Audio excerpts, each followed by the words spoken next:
ජාතික කාලගුණ විද්‍යා මධ්‍යස්ථානයේ අනාවැකි අංශය මගින් නිකුත් කරන ලදී. ඉදිරි පැය 36 සඳහා සාමාන්‍ය කාලගුණ අනාවැකිය 2025 ජූනි මාස 22 වෙනි දින සවස් 4ට නිකුත් කරන ලදී.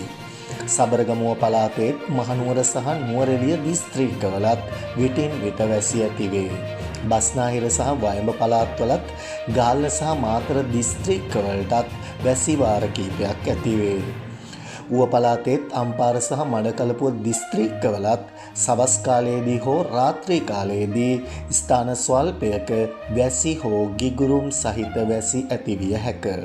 මධ්‍යම කඳුකරේ බටහිර බැවුම් ප්‍රදේශවලත් උතුරු මැද දකුණ සහ වයඹ පළාත්වලත් ත්‍රිකුණාමලය දිස්ත්‍රික්කයේත් විටින් විට හමන පැයට කිලෝමීටර් 30ත් පැයට කිලෝමීටර් 40ත් පමණ තරමක තද සුළං ඇතිවිය හැක. ගිගුරුම් සහිත වැසි සමග ඇතිවිය හැකි తాවකාලික තද සුළං වලින් සහ අකුණු මගින් සිදුවන අනතුරු අවම කර ගැනීම සඳහා අවශ්‍ය පියවර ගන්නා ලෙස කාලගුණ විද්‍යා දෙපාර්තමේන්තුව ජනතාවගෙන් කාරුණිකව ඉල්ලා සිටිනු ලැබේ.